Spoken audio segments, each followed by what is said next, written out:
2019 ఎన్నికల్లో సీదిరి అప్పలరాజు వర్సెస్ గౌతు శిరీష వీళ్ళిద్దరూ నేరుగా బరిలోకి దిగారు. ఆ ఎన్నికల్లో వైసీపీకి 51% ఓటు షేర్ దక్కింది.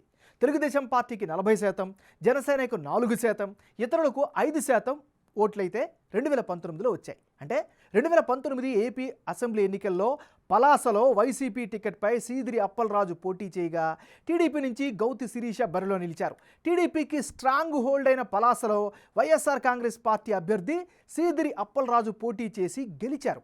51% ఓట్లు సాధించారు. అలాగే టీడీపీ నుంచి పోటీ చేసిన గౌతు శిరీష 40% ఓట్లు మాత్రమే సాధించగలిగారు.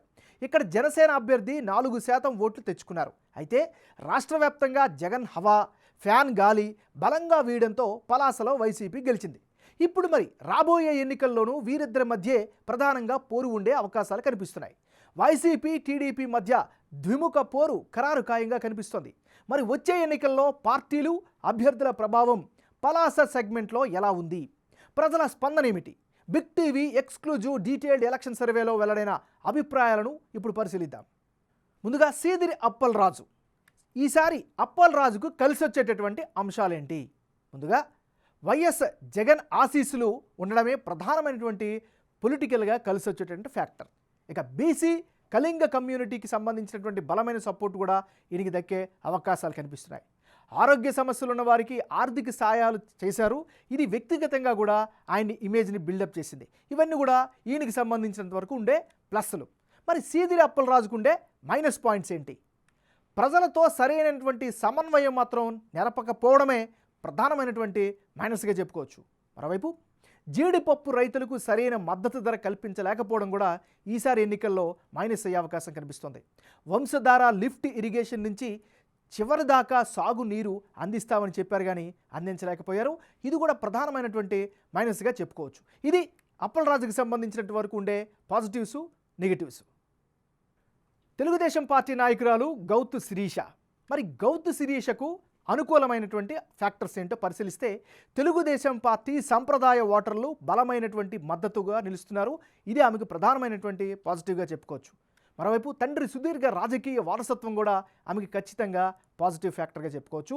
ఇక గత ఎన్నికల్లో ఓడిపోయినటువంటి సానుభూతి కూడా ఈసారి కలిసి వచ్చే అవకాశం ఉంది. ఇక పార్టీ కార్యక్రమాలను జనంలోకి బలంగా తీసుకెళ్లడంలో ఈమె సక్సెస్ అయ్యారు. గ్రౌండ్ లెవెల్లో ప్రచారం కూడా బలంగా చేస్తున్నారు. ఈ ఫ్యాక్టర్స్ అన్నీ కూడా ఈమెకి అనుకూలంగా చెప్పుకోవచ్చు. ఇక గౌతు శిరీషకుండే మైనస్ పాయింట్స్ని కనుక ఒకసారి బేరీజు వేస్తే బీసీ కాళింగ కమ్యూనిటీ ఓటర్ల మద్దతు ఆశించిన స్థాయిలో అయితే మాత్రం కనిపించడం లేదు. ఇది ఆమెకు ప్రధానమైనటువంటి అడ్డంకిగా కనిపిస్తోంది. ఇది ఈమెకి సంబంధించినంత వరకు ఉండే పాజిటివ్స్, నెగిటివ్స్. పలాస నియోజకవర్గంలో ఉండే కులాల పరంగా ఉండే ఈక్వేషన్స్ని ఒకసారి పరిశీలిద్దాం. ఈ నియోజకవర్గంలో మత్స్యకారులు 29% మంది ఉన్నారు. కాళింగ కమ్యూనిటీ 26% ఉంటే యాదవులు 8%, ఎస్సీలు 6%, ఎస్టీలు 6% నివసిస్తుంటే శెట్టి బలిజులు 2% ఉన్నారు. అంటే పలాస నియోజకవర్గంలో మత్స్యకారుల వర్గము, అందులో ఉపవర్గాలు జనాభా అధికంగా నివసిస్తున్నారు. ఆ తర్వాత కాళింగ కమ్యూనిటీ డామినెంట్గా కనిపిస్తోంది.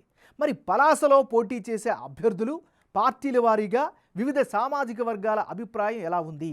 బిగ్ టీవీ సర్వేలో వాళ్ళు చెప్పిన ఒపీనియన్ ఎలా ఉందో ఓసారి చూద్దాం. మత్స్యకారుల్లో పల్లి అనే ఉపవర్గం 17% మంది ఉన్నారు.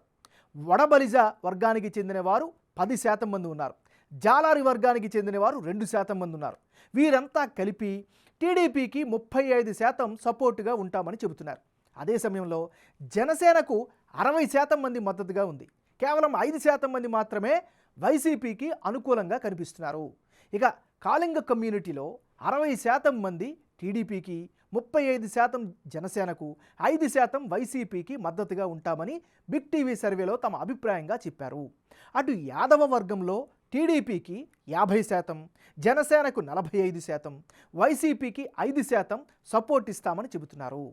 ఎస్సీలో 35% తెలుగుదేశం, 60% జనసేన, 5% వైసీపీకి సపోర్ట్ ఇస్తామనగా ఎస్టీల్లో టీడీపీ జనసేన కూటమికి 50%, అటు వైసీపీకి 50% మంది మద్దతు పలుకుతున్నారు. ఇక శెట్టి బలిజ వర్గానికి చెందిన వారిలో టీడీపీకి 60%, జనసేనకు 35%, వైసీపీకి 5% మంది సపోర్ట్ ఇస్తామని బిగ్ టీవీ సర్వేలో తమ అభిప్రాయాలు తెలియజేశారు. రానున్న ఎన్నికల్లో పలాస నియోజకవర్గంలో ఎవరెవరు పోటీలో ఉంటే ఫలితాలు ఏ విధంగా వచ్చే అవకాశం ఉందో పరిశీలిద్దాం. ముందుగా గౌతు శిరీష వర్సెస్ సీదిరి అప్పలరాజు. వీళ్ళిద్దరూ నేరుగా బరిలో దిగిన పక్షంలో తెలుగుదేశం పార్టీకి 48% ఓట్ షేర్ దక్కే ఛాన్సెస్ కనిపిస్తున్నాయి. వైసీపీకి 46% ఓట్ షేర్ వచ్చే ఛాన్సెస్ ఉంది. ఇతరులకు 6% ఓట్లు దక్కే అవకాశాలు కనిపిస్తున్నాయి. అంటే ఇప్పటికిప్పుడు ఎన్నికలు కనుక జరిగితే పలాసలో టీడీపీ అభ్యర్థి గౌతు శిరీషకు ఎడ్జ్ కనిపిస్తోంది. మొత్తం 48% ఓట్ షేర్తో గెలిచే అవకాశాలు ఎక్కువగా ఉన్నట్లు బిగ్ టీవీ సర్వేలో తేలింది. అదే సమయంలో వైసీపీ అభ్యర్థి మంత్రి అయిన సీదిరి అప్పలరాజుకు 46% ఓట్లు వస్తాయని ప్రజలు తమ అభిప్రాయంగా చెప్పారు. ఇతరులు 6% ఓట్లు దక్కించుకునే ఛాన్సెస్ అయితే పలాస నియోజకవర్గంలో కనిపిస్తున్నటువంటి పరిస్థితి.